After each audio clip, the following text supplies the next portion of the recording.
நேயர்களுக்கு அன்பு வணக்கம். இப்போ நம்ம பார்க்க போகிற விஷயம் எதுன்னு கேட்டிங்கன்னா, மேற்கு வங்க தேர்தல் முடிவுகள் தொடர்பான ஒரு காணொலி தான் இந்த காணொலி.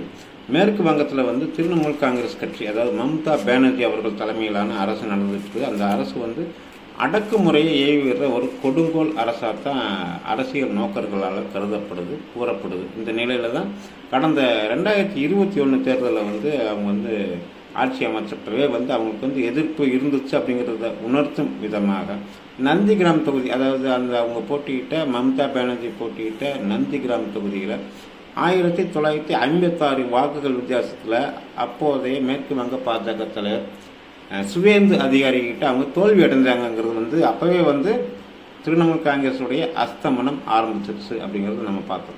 கடந்த 2021 தேர்தலில் மேற்கு வங்கத்தில் 77 இடங்களில் வெற்றி பெற்று பாஜக ஒரு வளர்ந்த ஒரு கட்சியாக உருவெடுத்துச்சு மேற்கு வங்கத்தில். தற்போது 294 தொகுதிகளில் 2026 தேர்தல் முதல் கட்டம், அதாவது 2 கட்டங்களாக நடைபெற இந்த மேற்கு வங்க தேர்தலில் முதல் கட்டத்தில் 152 தொகுதிகள் தேர்தல் நடந்து முடிஞ்சிருக்கு.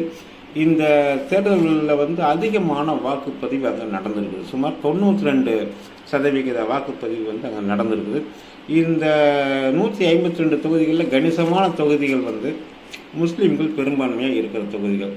அந்த தொகுதிகளில் கொஞ்சம் பாஜக எதிர்ப்பு அதிகமாகவே இருக்கும். வன்முறை சம்பவங்களும் கடந்த காலங்களில் நடந்துச்சு. காவல்துறை திரிணாமுல் காங்கிரஸுக்கு துணை போச்சு, கைப்பாவையாக செயல்பட்டுச்சுங்கிற ஒரு குற்றச்சாட்டு இருந்துச்சு. இதனால் பாஜக தொண்டர்கள் பல இடங்களில் கடந்த தேர்தல்களின் போது தாக்கப்பட்டார்கள் சொல்லப்பட்டுச்சு. இதனால் இந்த தடவை என்ன பண்ணாங்கன்னா, அமித்ஷா அங்கேயே போய் முகாமிட்டார். அவர் அங்கேயே முகாமிட்டு சுமார் 2 லட்சம் மத்திய போலீஸார் அங்கே பாதுகாப்பு பணியில் ஈடுபடுத்தப்பட்டாங்க. இதனால் அங்கே தற்போது நடந்து முடிந்திருக்கிற முதல் கட்ட தேர்தலில் கடந்த முறை நடந்த அளவுக்கு வன்முறை சம்பவங்கள் நடைபெறலைன்னு சொன்னாலுமே ஓரிரு இடங்களில் பாஜகவினுடைய வேட்பாளர்கள் விரட்டி அடிக்கப்பட்டார்கள். பூத் ஏஜென்ட்டுகள் உள்ளே அனுமதிக்கப்படவில்லை. ஆனால் அந்த சம்பவங்கள் நடந்து முடிகிறதுக்கு முன்னாடியே அங்கே மத்திய பாதுகாப்பு படையினர் களத்தில் இறங்கி நிலைமையை சீர் பண்ணாங்க. இதனால் தற்போது நடைபெற்று முடிந்துள்ள வாக்காளர் திருத்தம், தீவிர திருத்தம், அதாவது எஸ்ஐஆர்னு சொல்லப்படுறது, நாடு முழுக்க காங்கிரஸ், திமுக, மம்தா பானர்ஜி தலைமையிலான திரிணாமுல் காங்கிரஸில் இதை கடுமையை எதிர்த்தாங்க. ஏன் எதிர்த்தாங்கிறது இப்போ நமக்கு புரியுது. என்னென்னு காரணம்னு கேட்டிங்கன்னா, போலியான இது கடந்த 20 ஆண்டுகளாக இறந்து போன வாக்காளர்களுடைய பெயர்கள் அதுலேருந்து எடுக்கப்படாமலேயே இருந்தது. அந்த பேரில் சிலர் அந்த வாக்குகளை பயன்படுத்தி கள்ள ஓட்டுன்னு சொல்லுமில்ல, அது மாதிரி முறைகேடாக போடப்பட்டுச்சுங்கிற குற்றச்சாட்டை ஒழிக்கணுங்கிறதுக்காகத்தான் இந்த எஸ்ஐஆர் சிறப்பு தீவிர திருத்தம் நடைபெற்றுச்சு.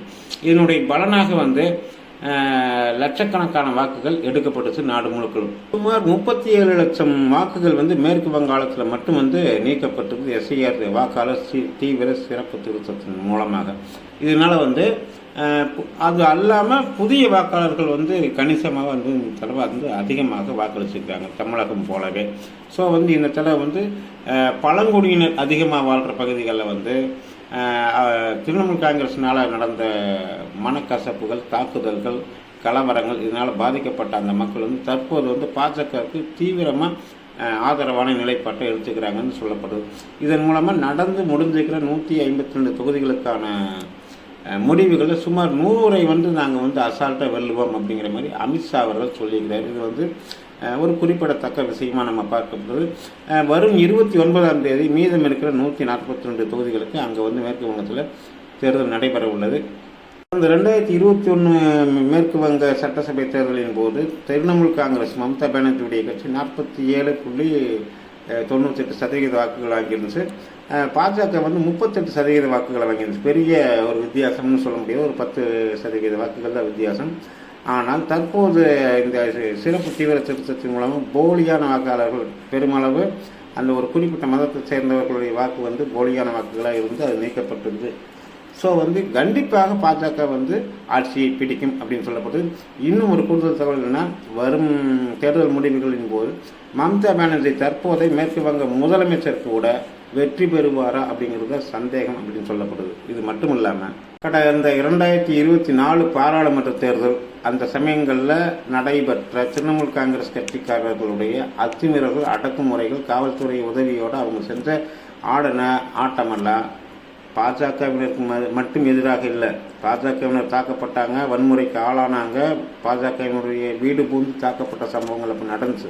ஆனால் திரிணாமுல் காங்கிரஸுடைய இந்த அடக்குமுறை பாஜக மேலே மட்டுமல்ல, காங்கிரஸ்காரங்களும் தாக்கப்பட்டாங்க, கம்யூனிஸ்ட் கட்சிக்காரங்களும் தாக்கப்பட்டாங்க. ஆனால் அந்த கட்சிகள் வந்து அந்த தொண்டர்களுக்கு தாக்கப்படுறதுக்கு எந்த விதமான எதிர்வினை ஆற்றலை.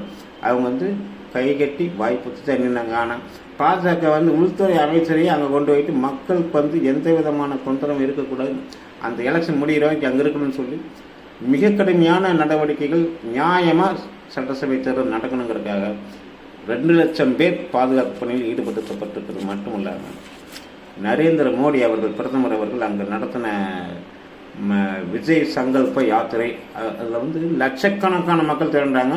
அது மட்டும் இல்லாமல் அந்த யாத்திரையில் வந்து திரிணாமுல் காங்கிரஸுடைய ஆதரவாளர்களை பெருமளவு கலந்துக்கிட்டாங்கிறது வந்து நம்ம குறிப்பிடத்தக்க விஷயமா நம்ம பார்க்க வேண்டிய விஷயமா இருக்குது. ஸோ வரும் 4ஆம் தேதி மேற்கு வங்க தேர்தல் முடிவுகள் அறிவிக்கப்படும் போது அங்கு பாஜக ஆட்சி அமைக்கிறதுங்கிற ஒரு இனிப்பான செய்தி கண்டிப்பாக அதிகாலையிலேயே கிட்டத்தட்ட ஒரு 9 மணிக்கே தபால் வாக்குகள் எண்ணப்படும் போதே உறுதியான தகவலாக நமக்கு கிடைக்கும்.